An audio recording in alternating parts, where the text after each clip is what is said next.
Hello, hello? Hello? Hello, is anyone out there? It's a mom's night out. Tonight we welcome Jeanette and Aimee, the women behind Buttonloop Children's Therapies, a therapy center that uses research-based techniques to evaluate pediatric challenges such as speech, occupational, feeding, and behavioral disorders. Personally, I just worked through the process of speech therapy for one of my daughters, and I felt completely overwhelmed. Tonight, Aimee and Jeanette will sit down to discuss types of therapy, how to get evaluated, public versus private intervention, how to evaluate your plan and progress, and finally, how parents can help their children succeed. Since 2010, Buttonloop has served more than 5,000 families on the North Shore of Massachusetts. Welcome to a Mom's Night Out. Welcome, ladies. Hi, thank you so much for having us. Thanks for being here. We're so excited. Us too. So I think we'll just dive right in and get to the topics everybody wants to talk about. So as moms, we have to navigate the world of therapy. And I know personally firsthand how overwhelming it can be. What do you say to the moms listening?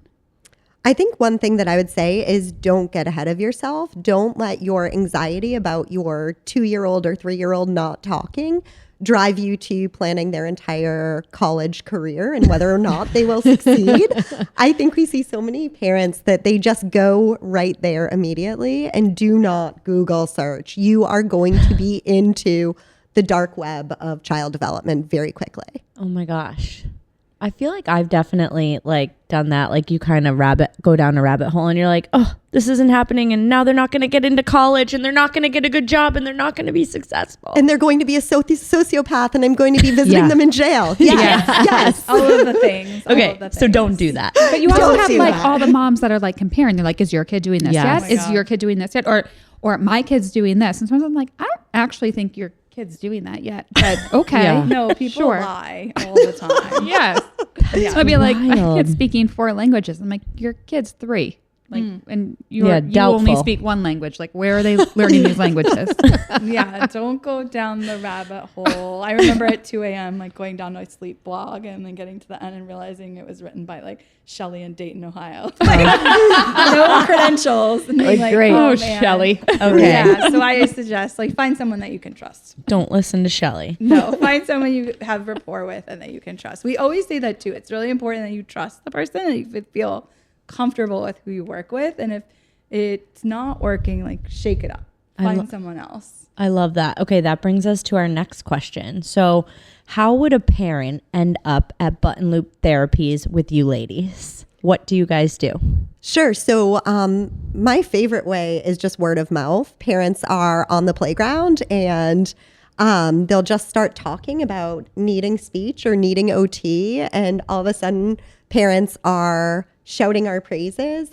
That's, I think, my favorite way that we get referrals. Other times it's daycare providers. I feel like a lot of times it's people who spend a lot of time with your children. People always think that your pediatrician is the person that will refer you, but oftentimes that's a 20-minute visit once a year. And so your pediatrician might only hear what you're reporting and put eyes quickly on your kid while your kid is scared of getting a shot. And it might not be the most valid picture of your child. That's such a good point. I know. And as a parent who sent 3 kids through daycare, I definitely valued those teacher opinions. Yeah. I agree. Okay. So can you explain a little bit more about the range of therapies that you offer? The easy part is speech, occupational therapy, feeding therapy. I think what makes us more special is the holistic approach that we have to therapy. When your child has needs, whether it's large or small, it's so scary for a parent. That is the last thing that you want to hear. Having worked in this field for 20 years, I will continue to talk to parents who come in for speech therapy. And at the end of the evaluation, I'll say, oh, your child has an articulation deficit. They have a hard time saying the letter R. And the parent will break down and be like, I knew it. Oh my God. And I don't want to minimize that reaction. It's a real reaction. But I think what we really do is support parents through every stage of that, and really offering a holistic approach to how we empower parents to help their children reach their fullest potential. Ooh. Yeah, and I think the name kind of speaks for itself. The name Buttonloop was chosen because if you think of when you send your kids out into the world, you put a coat on them and then you put the buttons through the holes in their coat, the button loops. So it's almost like this coat of armor, a warm hug that's putting them out into the world. So that's what we want to be for that family unit. We want to be like a warm hug, a compassionate but knowledgeable friend that can help you along the way. Yeah, no, That's so sweet. I love that name. I do too. I love your part about empowering parents, Yeah. right? Because so much we're so focused on the child and like what's wrong with my child, but you're saying you're approaching it from like a standpoint of let's empower the parents to best help their children. Absolutely. And I think one thing that's so important to our practice and a topic that's become really a hot topic lately is this idea of neurodiversity and embracing neurodiversity and what that looks like. And I think it's so important. The path that you're on for every parent might be different for whatever reason, whether your child has needs or you're going through a divorce or anything along that way. But really just helping the entire family unit come together for what that family needs and how to see the uniqueness in each child. Yeah, Jeanette often describes it as like we help parents support creating that human that they were meant to be, like that unique human that they were meant to be, not the human that you expect them to be because your friend's kid is doing XYZ, but like what is the unique human that they're meant to be, and supporting the whole family through that. We have two team members who actually created SIB shops, which is also really cool for a family that may have a neurotypical kid and a neurodivergent kid. It can be hard with the child that doesn't have the disability or the learning difference. And so our therapist created this incredible program where the neurotypical Oh my gosh. Wow. child comes to therapy and talks about that experience with other peers that share that similar experience. So it's a pretty cool program that it kind of speaks to this whole family approach. Like Yeah, we want to that's very support cool. that whole unit. So I wanted to change course just a little bit and focus on two of the most common screenings that our listeners have asked about hearing more of: screening for speech therapy and then for ADHD. And I think we can start at the beginning of evaluation and intervention, because we mentioned earlier, like maybe somebody in the schools will recommend it, but that's not always the case. So in terms of speech therapy, what are some signs that your child might benefit? So Or I like what you think can watch for. Sure. Listen for. In the earliest population, so like 0 to 3, we look for kids to be about 50% intelligible, meaning that you would understand about 50% of what they're saying at 2. And then around 3 up to like 80% of what they're saying. And then usually I think about the age. So at 1, we want kids having like one word utterances. So like mama, da, dada, ba. And then at 2, we want them to have like 2 to 3 word utterances. And then by 3, we want them speaking in sentences. A lot of times I think it's also really according to the child. You could have a child who's a late talker and isn't that frustrated, and they can just be a late talker. They don't necessarily need intervention. For kids who get really frustrated, I think that's important to at least ask someone, because it can be so frustrating for a child to have to navigate this very verbal world and have all these thoughts and ideas and not be able to communicate it. Past 3, we, again, just look for differences. So a lot of times I hate comparing children, but this idea of if you had an older child who was talking more and you realize like your 5-year-old sentences just don't quite sound the same, or when they're telling a story, you can't quite follow it.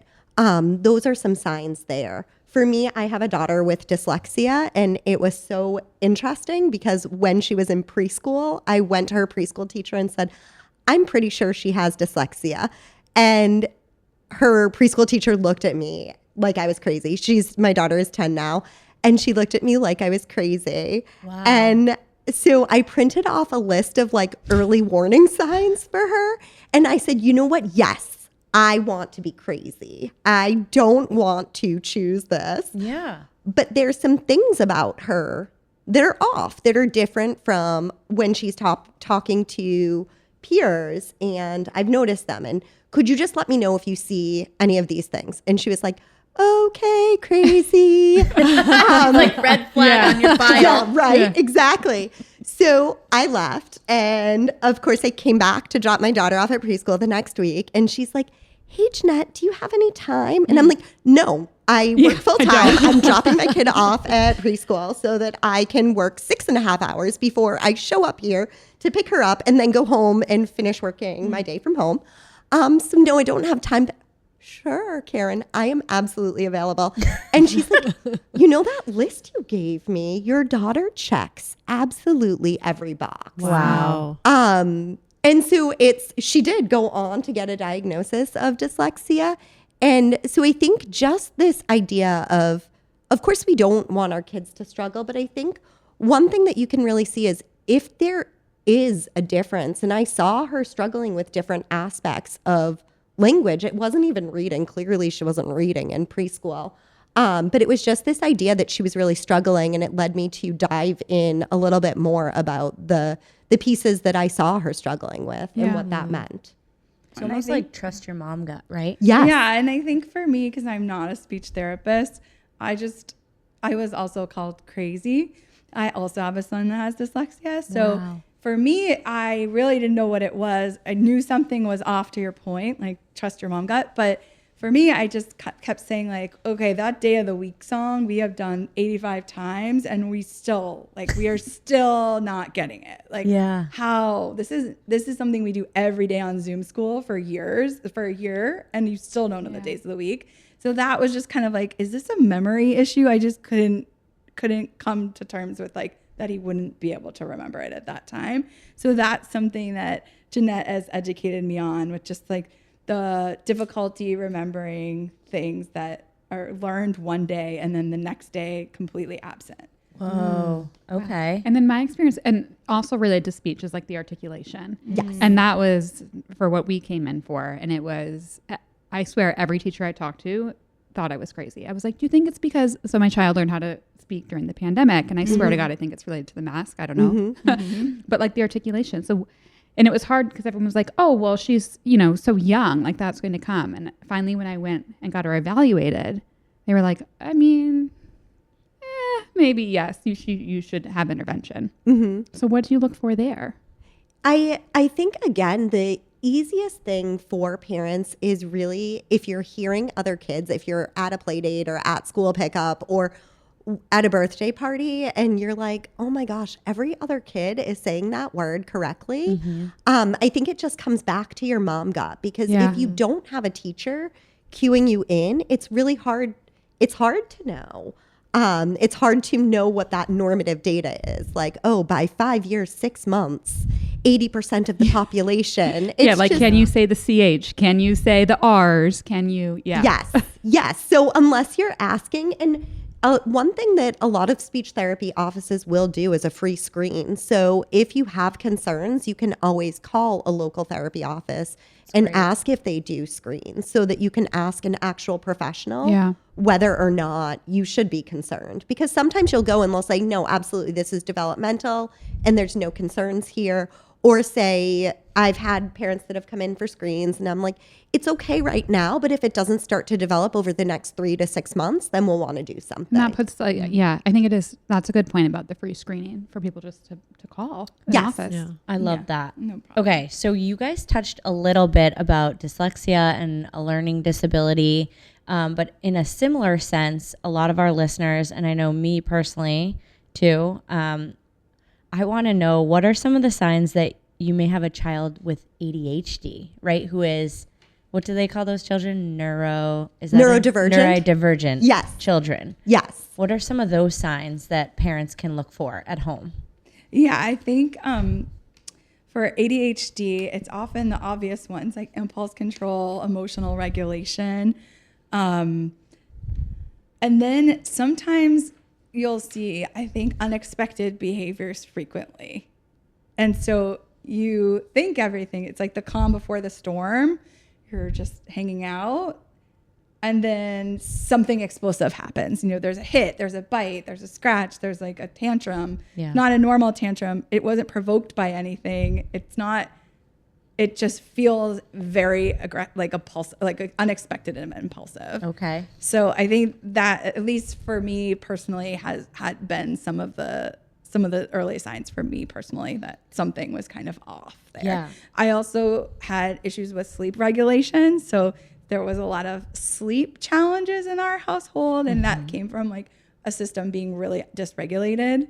Interesting. Was that from the start, or yes, was from that the very start? So Okay. like 2.5, my newborn slept better than my 2.5-year-old. Wow. Yes, like if we drew straws, my husband and I would say like, who's getting who tonight? We hoped for the newborn. Yeah. Because the newborn would sleep for 3 hours. That's when I met Jeanette, actually. And I would drive to work and not know what highway I was on. Like I didn't know if I was on 93 or 95. I'd be like, I did it again.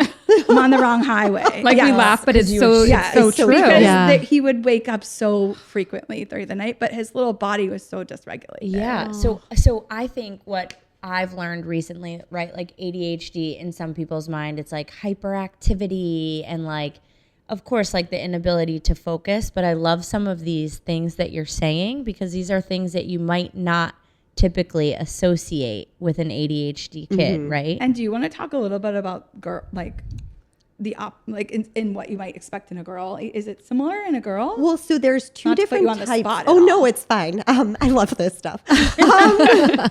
So there's two different types of ADHD. They're both called ADHD now. So it used to be that one was called ADD and one was called ADHD. Now they're both called ADHD, but one is inattentive and one is hyperactive. And so typically now they'll be specified. And so the ADHD inattentive is much harder to see. So that's like a child in class that the teacher might ask a question. And, you know, in the first grade classroom, she's like, what's 2 + 3? And like, she's like, Sarah. And she's like, flowers. And it's like, what? And so it's this idea of a child who is sitting there and looks attentive, but is off in her own world or his own world. And then there's that ADHD, which is like really moving rapidly. These kids you can see kind of playing, and they walk into a room and like all of a sudden there's like 17 different bins of toys all on the floor and mixed together. And you're like,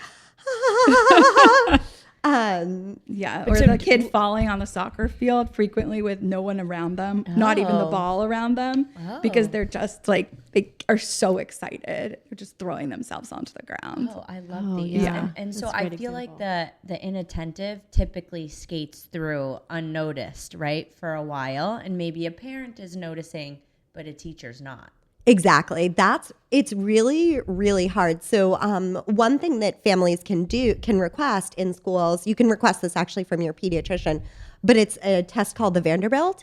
And so the parents complete it at home and the educators complete it at school.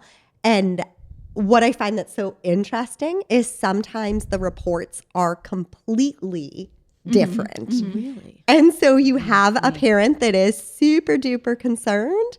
And then you have a teacher who's like, oh my goodness, he is my model student, because he's just sitting at the table. And so he's thinking about Transformers. Like in his head, Nothing is entering. Nothing is processing. Totally. He is having the best time. And like he's just Optimus smiling. Prime is like totally taking everything down. And it's great. You know, and so it is really tricky, because in a classroom with 25, 26, 27 other the kids. Class size right now. Yeah. It is, but that kid is great. I love having Joey in my class. He is always sitting there with all of his work in front of him. Nothing's getting done, but it's really hard for a teacher to notice that. And I think on the flip side, if you have the hyperactive type, they're branded as a behavioral issue. They are the teacher knows that kid. Yeah. You probably already heard from that teacher, but it's more they're branded behavioral really quickly. And there's a lot of stats about just how much negative attention those kids get throughout the day. So I do think it's really important to get the right support for those kids so that they can feel positive about their interactions too. I feel like I'm going to be calling you guys soon. Like ding ding. Yeah. So let's keep going. You said that you can get these tests. So take us through the steps that parents should seek out. Sort of here, they're seeing the signs. What are the next steps? Sure. So there's a difference between public services and private services.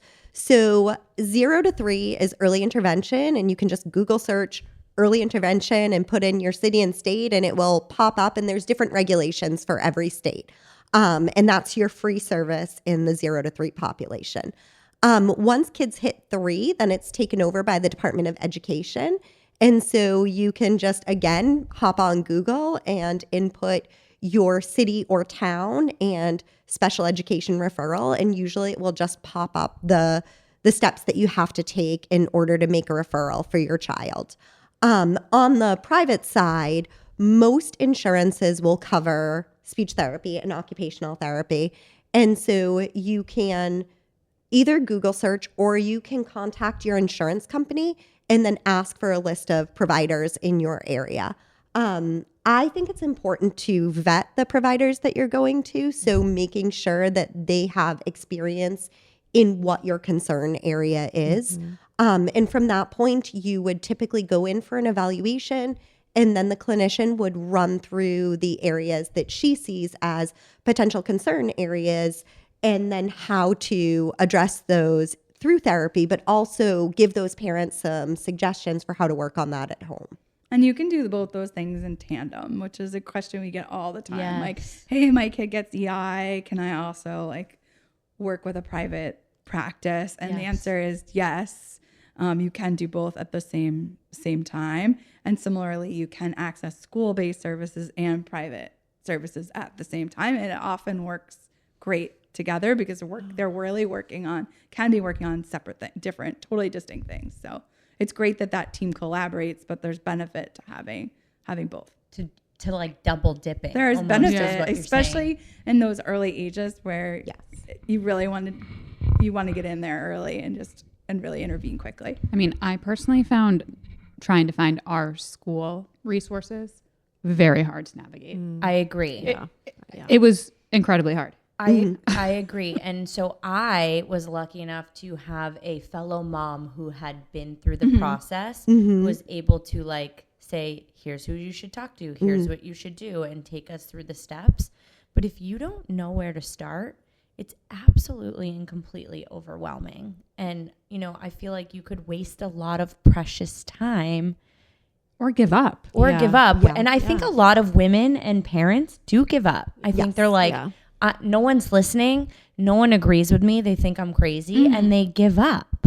Right. We see this a lot, after January too. I feel that this is a New Year's resolution sometimes for caregivers. Puffy wanted you guys in January. I know. Yeah. It's very strategic. But I have talked to parents and they're like, this was my New Year's resolution to finally make this call and get some information, because it is so overwhelming. It's such a daunting system to have to navigate if you don't know. I'm so educated in this field, and honestly, navigating my public school system was a nightmare. And I have degrees that are advanced from the providers that I'm sitting at the table with.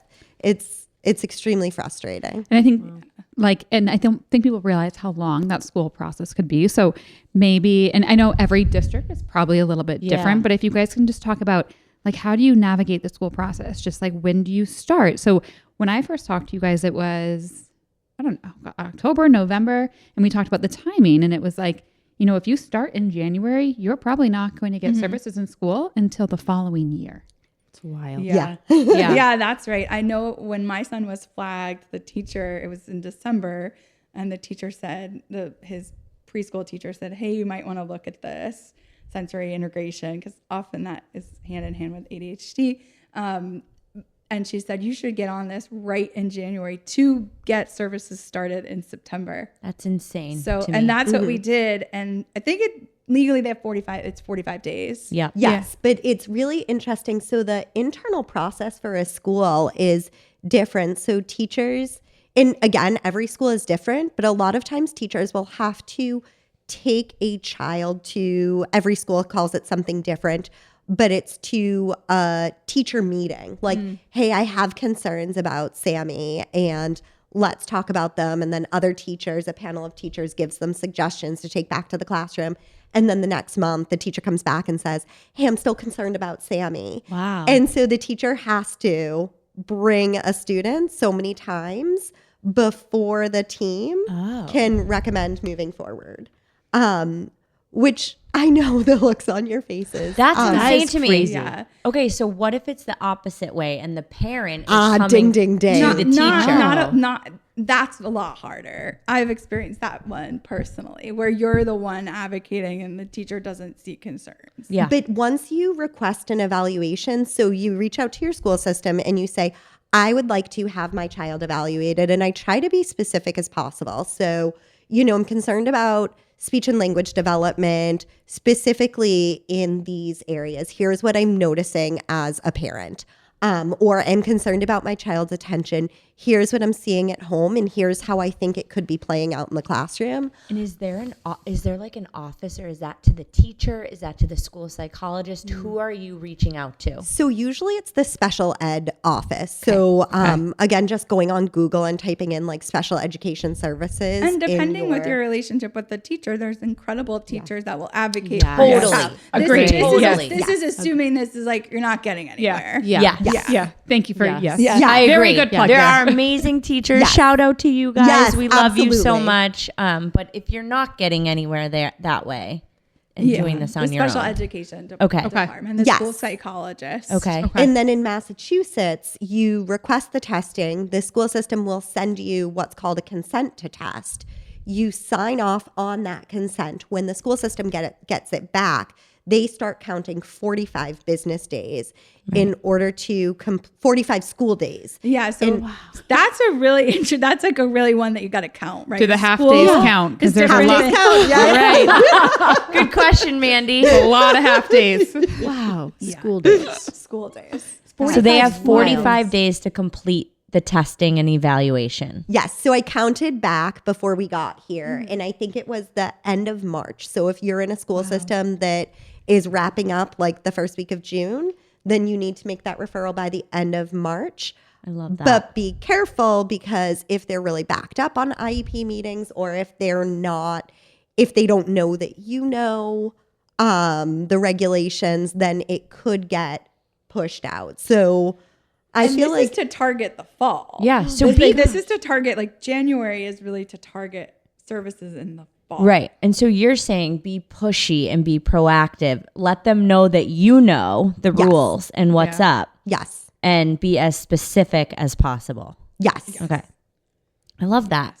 Yeah. Ladies, we'll link this And in the bring notes for outside- ladies that are listening. And if you have advocates outside the school, let's say you're working with a private practice or you're working with another resource, then you can bring that information and you can empower yourself to share that with the school system and say, hey, here's who we've talked to about this, and this is what they see too. I think another side of this that's so important too, that I didn't realize until further in my career. I was helping a parent try to advocate for school services, and I realized that the school-based speech language pathologist didn't have a lot of background in her daughter's area of concern. It was a very specific area of concern. Oh. And her daughter also had ADHD. So something that's important to remember about the school system is that on an IEP or an individual education plan, your child will be pulled from the classroom for these services, or maybe pulled from the classroom Often. for these services. And so they're missing something. They can't miss specials like art or gym. And so they're traditionally pulled from an academic time. So for example, your child who has ADHD might get speech therapy during math instruction twice a week. And so with a group of other children sometimes. yes. Yeah. Yes. Yeah, it's and not individualized. sometimes it is, and Yeah. sometimes it isn't. It's such a crapshoot for what you're going Yeah. to get. But your child is pulled from the classroom, works in a separate environment with the provider, and then is led back into the classroom. So if math is a 45-minute block and your speech and language session is 30 minutes, your child is kind of ushered back into the classroom. Now you've got a kid with ADHD and executive function difficulties who's like, What am I supposed to be doing now? yes, what page are we Whoa. on? Yeah. And Whoa. And that's a lot for, and problem. like some of these little kids, I mean, like a second grader, first grader, like that, how are they going to process that? I They're didn't even missing think of that. big Yeah. things too if they're gone for most of that lesson. Yeah. yes. And the pairings matter too. Like, who are they paired with and what are they working on? Making sure it's a good pairing that where both children are progressing and getting support on the same sorts of things at the same time. I think it's just important to ask a lot of questions. A lot of questions. Like, who? When is this happening? Yes. With whom? Who is providing the services? Okay. What are the Well, credentials? because we're on this about, I just want to like what are the different plans in school? Because we're kind of talking on this right now. Is it always, well, I guess it sounds like there could be some group, there could be some one-on-one. And what's that determination? Is it based on your school district? Is it based on their evaluation and their IEP? Like how does that determination get made? There's not really a formula for it. So I think the two most important parts of an IEP are the goals, what the professional is going to be working on. And then there's a portion of the IEP called the service delivery, and that's the services that your child will get.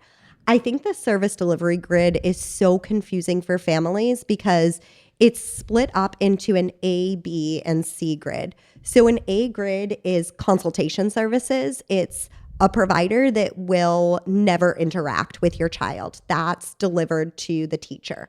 So for example, you could have an OT who's offering strategies to the teacher about her concerns for your child in the classroom, but that provider is not actually seeing the student. And then in the B grid, those are services that are offered in the classroom. So maybe your child gets reading support and it's called push-in. So that reading interventionist comes into the classroom and works with your child, but your child never leaves the classroom. And then there's the C grid, which is pull-out services. So that's in a special education environment without peers around, without peers who do not have IEPs around. So that's when your child would leave the classroom and work separately. So I've had parents that are so excited and they're like, oh my gosh, we got OT and speech and the school counselor on our IEP. We have done great. Our IEP is 23 pages. It's awesome. And then I look and I'm like, oh my gosh, that's all in the A grid. And of course you have to have some goal areas. There's going to be stuff that happens in the other portion of the grid, but it's very confusing, super confusing to navigate. So look at the grids that the service that you're getting, and then ask a lot of questions. And if you're feeling overwhelmed or if you feel like you're not quite sure if you're getting the services you need, it's always helpful to have an advocate if you can access one.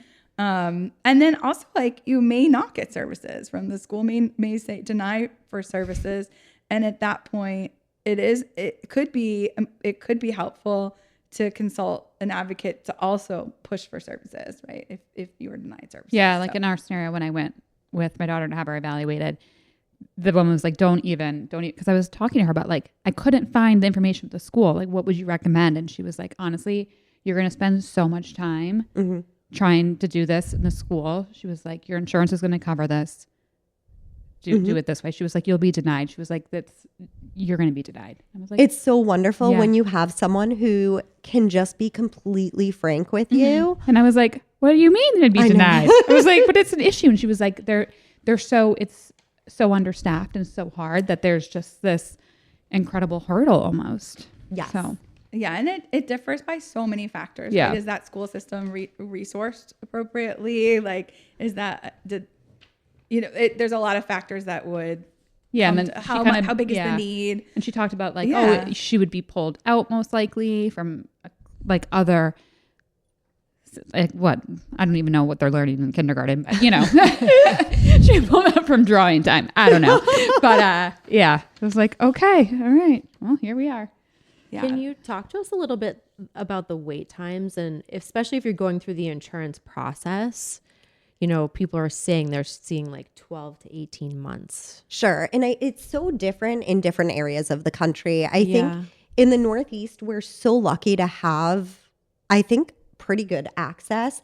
Afternoon hours are crunched. I think that's one of the reasons that I'm so invested in this like young population, because sometimes if we can get ahead of it, then we're not having to provide services to kids who need these services from like 4 to 6 in the afternoon.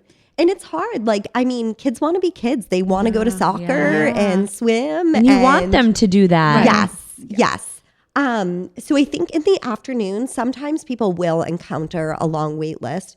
If you can be flexible, you know, sometimes even having an appointment before school, like if a clinic opens, if you have a school that opens a little bit later, and bringing your child for services before school and then dropping them off. So they're just missing like morning meeting or something once a week. That's not as big of a deal. And usually if you can be flexible about your schedule, wait times aren't traditionally a problem. But with Jeanette and I both working parents, we try to accommodate needs by providing on-site services where we can in daycares and schools. And we also have been working with families with flex school schedules. So like there's lots of districts in the Northeast that may have a half day on Wednesday all of a sudden, or a Friday, or maybe a Monday, or just for fun, like every just Monday. for fun. So I think in those cases, I feel like there's a lot of flexibility to kind of like navigate like where we can place. But if you're looking for afternoon, you can sit on that wait list for 6 to 12 months in some cases. And that's for the therapies, right? So like for the evaluations specifically, I found it interesting navigating the process. If you were going to wait for an evaluation that was covered through insurance, it was like a 12 to 18 month wait time. If you paid out of pocket for the right, if you were willing to pay, the wait time was 2 months. Yes. That was people who don't accept insurance. Yes. That was wild to me. It just feels unethical, honestly, in that it's like, it feels like a bait and switch type, or like just like, hey, we'll dangle like, you know, and of then course you never get therapy. Our practice doesn't do that. So we don't schedule we take insurance. And then we do not schedule evaluations without having a treatment spot available following that evaluation spot, because it's the worst thing to explain to a parent. Yes, we have concerns too, and you would really benefit from getting our support, and we will call you when we can help you. Right. Like, see you later, Miss Smith. Right. Like that doesn't feel good. Right. So I think that's it. That's something that you want to look for. It's like, just when can you get the unmet need. evaluation, and then when can you get the treatment, and making sure that there's not like a different lead time for either of those things. And you guys do full evaluations. Yes. And if I can just jump back one time too, because it would be illegal for a clinic to take insurance and allow you to private pay for an evaluation. So those would be two different places. For example, like a clinic that takes insurance and they take your insurance, should not allow you to private pay and get in quicker. Oh. We'll have to talk later. We just are going to stop this. But I want to go back to something we touched on earlier about like once your child is in services, and like how do you track their progress, right? So in terms of, you know, what can you ask for from your therapist, whether it's looking for ADHD or speech therapy, like when I spoke to you guys, I was like, oh, I never even thought like you could actually ask for a progress report almost. Yes, absolutely. So at our facility, we do annual reports, and it allows us to kind of have a point in time where we're monitoring progress and making sure that we're moving in the right direction. Also, I think it's really important to have those warm touch points with your clinician throughout the year. So not just once a year, but checking in and saying like, hey, how is my child doing on this goal? And where do you think we might be? It's hard to anticipate where kids will go. I think that's one of the biggest questions we get. Like, okay, I'm here now. How long is this going to be? Yeah. And we don't. Like, how many sessions? Exactly. How many? Exactly. Am I here until the spring? Am I here until the summer? And it's so variable. Even for something as simple as an R, it's, how quickly does your child get it in therapy? Are we in the evaluation and your child is already able to put their tongue in the right place? Or can your child not even feel in their mouth what that right place feels like? So those are two completely different trajectories for therapy. If you're in the evaluation and your child needs just like some feedback on how to reposition their tongue, then that's pretty quick therapy. If you're in the session and like that clinician is up in your kid's mouth with like their fingers and like trying to help them feel around how they can reposition their tongue, that's probably a little bit longer. Yeah. Okay. And I think rapport really truly is everything, because we're a team. And so you should be able to say like, hey, do you have 5 minutes, 10 minutes? Like, can we just get on the phone and talk about how I can help progress these things at home? Like, I'm a bit confused. Like, so yeah, like we get homework Yeah. from ours. Like she'll give us a sheet every week. These are the things we worked on. And this is what I want you to work on during the week. And then it's like 5 minutes at the end of the session every week. And every week I'm just like in awe of this woman. Yes. Like, you are like an angel. Yes. I don't even like, I even texted you last week. I was like, I just don't know. This woman is so special. Yes. And I think you guys are all doing like the best work. It is the best job. It really is. It's like, I cannot imagine like not having had this experience. I'm so lucky to do this job. Oh my gosh. Okay.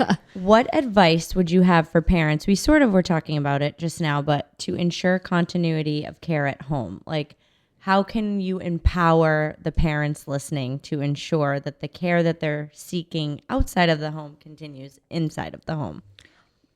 I think home programming is so important. I think it's the difference between rapidly moving progress in therapy and going to therapy for like a single error for 5 years. Wow. Because if kids are doing something once a week in like one small snippet, like just think about yourself. Like if you wanted to learn another language and you're like, I am going to dedicate 30 minutes a week, once a week. It's, you'd finish a year having... You learned nothing. Where is the breadcrumb? That's such a good point. You have to full buy in. Yes. With the family. If we're like going to be real, it has to like weave in the everyday. Yes. Like you got the homework, that's great, but like, is there a way that the homework can weave into the everyday? So every time you see stairs, you're saying, oh, we're going to work on reciprocal walking. So we're going to do right foot, left foot, right foot, left foot. Every bath time, we're going to practice those R's. Like, every night we do bath, we're doing R's. When I have you in the car seat and you're strapped in and you have nowhere to go, like we're going to work on this. So like weaving it in, I think a great clinician is one that can understand like, hey, it's going to get worked on if it's woven into the everyday. Like how can you get strategies and homework or tips for carryover that naturally occur within the day. So like that triggers you as a mom or as a caregiver to say like, oh, okay, like it's bath time, we're working on that right now. Like it's nice to have those reoccurring moments. I love that. And I'm going to go off the cuff and ask just a random question. Do you guys ever recommend parents like who are working through their children with learning disabilities or ADHD or speech therapy issues, speech delays? Do you ever recommend parenting coaching? Yeah. Is that something that you recommend? I think we actually offer a lot of coaching. It's embedded into like a good model. Okay. Right. And like we extend it to like, okay, you have a great relationship with your therapist. We've had parents tell us like, oh yeah, like we give a feedback survey and they'll say like, she's my therapist too. Like, and we're like, that makes sense. That's the whole family. And I think like it's really important to build community. So one thing that is really important is like, yes, you can get coached and you can get supported by your clinical team, but you also want to meet some other parents that are working on the same things. And so we try to get together we try to have something on the calendar a couple times a year where we build these community events that our community can come together and so play great. together. So whether it's love that. we rent out a bowling alley so kids with like different learning challenges can all play together and there are no rules, right? The kid doesn't have to wait his turn and put the right score in the box. Like we can all be flexible because we're all working on things. So those are great opportunities for, you asked about coaching, but I think it's also important to have like that community around of other like-minded parents. I love that so much. I know. It's really helpful. It's been really helpful for me to say like, okay, I'm dealing with this. Like, how do you Yeah. Are you know. dealing with this? Yeah. And know. And you're like, you cry. Okay, that's really hard. And then you're like, oh, I'll try that. Like, yeah. But I and think then you find out who's not your community. Oh, Yes. wow, that's great for you. But like, goodbye. No, Right. see you later. Like that's That's like like exactly, I always say this in every episode. That's exactly why we started this podcast, like build community and have Yes. these conversations that women aren't necessarily having or maybe don't feel comfortable having. Yeah. It's hard to go and say to your friends, hey, I'm struggling with this at home with my child. Yeah. Right. because we're supposed to like have everything be perfect. Right. Like, Yeah. And we do a lot of feeding therapy too. And that has a ton of stigma.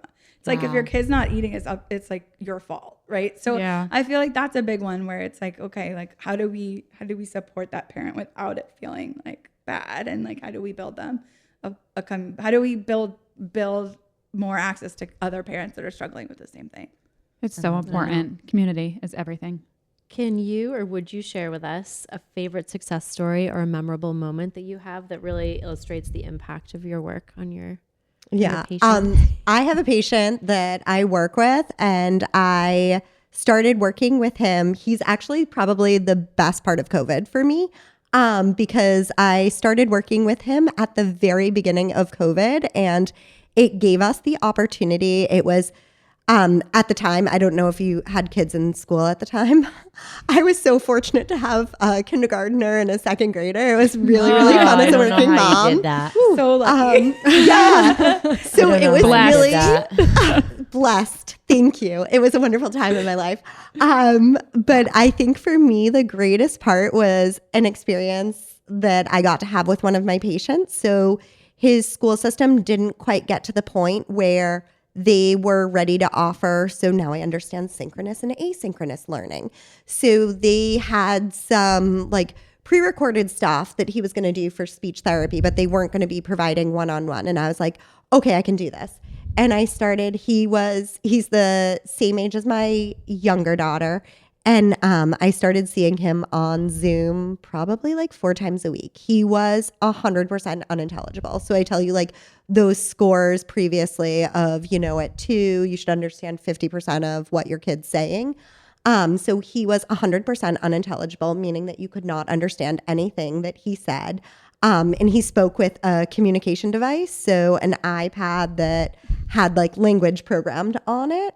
And I've been working with him since then, but right now he is 100% intelligible. You can totally have a conversation with him. We are fine-tuning the R. Yes. There's some tricky things there. But for me, it's really, really exciting because most kids who hit 5 and are still unintelligible should not be able to develop intelligible speech. Wow. They're kind of like in that process of like missing their window. So for me, I don't think I'll ever have another case like this in my career. I'm 20 years in now, and it is the best for me. Yeah, I have like a It's tear in my eye. amazing. It's like completely changed his life, his family life, like everybody's you life. changed so many lives Yeah, just with and- that one child. Yeah. Right. And I feel like that's like, or not right. Like he's changed me so much. I Yes. always Yeah. like Yeah, thank sure. his parents for like letting me work with him. Because it's really like such a highlight of my career. Like who gets to do such life-changing work? Like I'm so, just so. I go make a career change after this. I know. I'm like, man, I'm slinging commercial real estate. What am I doing? But it's just, it really is. And I think that's so much of like what I think about the practice. Like, even if in my whole life, I only make an impact on like one person, like what does it do for that one person? Like that's just, it's so meaningful. And you guys have had, it's been over 5,000 families. Yeah. Yeah. So let's Wow. just Yeah. also put that out into the world. 15 years. That's Yeah. insane. This is 15 years this year. So 15 years. I mean, it's Congrats. crazy that like I'm only like 29. Yeah, we couldn't drive when we started. Do you have a most memorable one? I think my most memorable one was recently. There is a mom with a daughter who had a lot of feeding aversions, and the mom was a single parent and would cry in the shower because she was afraid of like just meal times, and she would make many different meals, many of which did not get eaten, and so it became like a real stressor in her life with her daughter, and just it became really stressful for this family. And so we have an incredible feeding team, and they were able to work with that little girl, and she's made incredible progress, and mom's making one meal. And so it's like she's gone from crying in the shower, literally being like, I don't know, like this is really hard, to being able to like not hate mealtime, which happens all the time. I can't like I had issues with feeding for one of my kids, and it becomes very stressful. And so it just resonates with me personally, in that we were able to help that mom like really develop that relationship with that child, and then that child is now able to explore normal, like basically have normal feeding experiences that will carry her through her whole life. We all have friends, like we didn't have feeding therapy when we were kids, right? I'm No. early Yeah. 40s. I have that friend that doesn't eat anything at the restaurant. Yes. So Yes. I think it's, I mean, I feel like that could be a whole separate topic, because Yeah. I think that's something that a lot of people do struggle with. I know. I'm like, actually, we need more tips on that. Yeah, we really do. I think it's just, it happens so much. So it's a frequent stressor in that. Yeah. And then it's like it really impedes the relationship between the child and the does. parent if Yeah. mealtime is so stressful every single time. Yeah. Yeah. All right. We're going to move on to some fun questions. Before we do, for those local Massachusetts North Shore, Yeah. how can people find you? And we'll link your website and your Instagram. Thank you.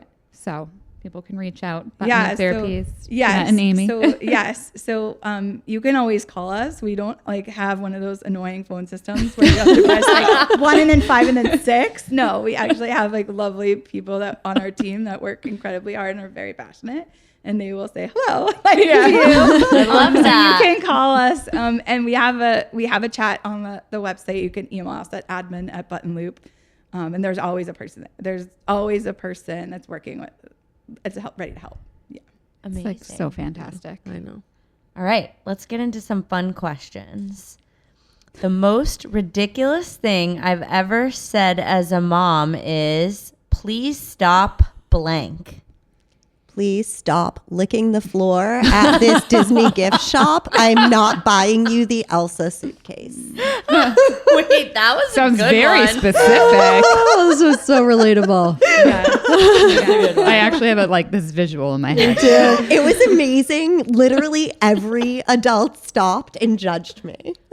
No, at nobody. Disney, anything goes. The No. happiest I don't place think on they were earth. That's judging. ridiculous. I think they were like, we just handled this Yeah. at the cart next door. Same girl. I would have been like, cheers. Yeah, I would have been like, follow me Literally. for a drink. Yeah. You're probably in Epcot.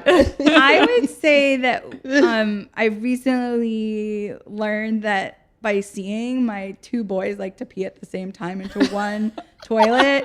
So I would say like, thing. please stop like peeing at the same time. I relate to that so hard. Things we Please never thought. Stop peeing on the walls. Yeah, I've learned that there's like different types of paint.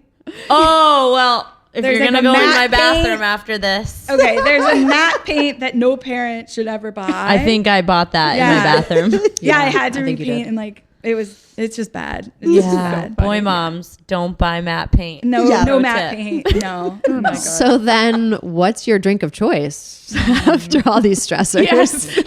A Grey Goose mule. I am a sucker for Grey Goose. Whoa. Yeah. Yeah. Okay, that's good. I feel like mine is I'm like Kir Royale. I love bubbles, so I put Okay. bubbles with everything, like elderflower. A good prosecco flight. I can't go wrong with like a brunch prosecco flight. I love I love a this. bubble flight. I love- just found a yeah. place that does Friendly Toast. Ooh, What? Does really? bubble flights. Okay. And there's well, three okay. We're gonna have to different go flights. there. Going there this weekend. Yeah. Yeah. Bubble flight. Yeah. Awesome. Okay. What's one thing people don't know about you or would be surprised to know? That's a hard one. I know. I actually wanted to go to school to be an actress, and it. my parents would not allow me to choose that major. And so I became a speech therapist instead. But I think you wound up in such an impactful and I important know. career. So I'm happy you were not an actress Listen, because this I is what you were meant to do. Thank you so much. So many I think you families. could still spotlight as an actor. Yes. Yeah. You know what? Thanks. I Thanks. I mean, you're only do- 29. Yeah. You got a whole career ahead of My you. whole future ahead of me. I do in my sessions been known to get into like a little Mary Poppins jig. I And mean, that is it's, the loudest. Oh, I yes. am the most likely, we did superlatives. I'm the most likely to leave stuff all over the clinic, which is absolutely true. I couldn't find my oatmeal the other day. It was open on a shelf. Oh my God. But Jeanette is the loud, for sure, the loudest. yeah. I mean, you could sing along with me from like, I don't even know, like 12 rooms away. But serendipitous, we both went to Northwestern, but didn't know each other. We met in a Starbucks. No way. Oh, Yes, wow. but we went to Northwestern, which is very like theatrical. So maybe there's like a good creative vibe Okay. there. Yeah. Yeah. Wow. Ladies, thank you so know, much. thank you. I know this is going to be super impactful. I know there's a mom out there listening who is struggling or wondering if she should seek help, and you're already doing life-changing stuff, but I think this episode is that too. So Yeah. Thank you. Thank you guys Thank so much you. for having us. This has been I think amazing. a lot more fun than I thought. Thank you. Have a good night.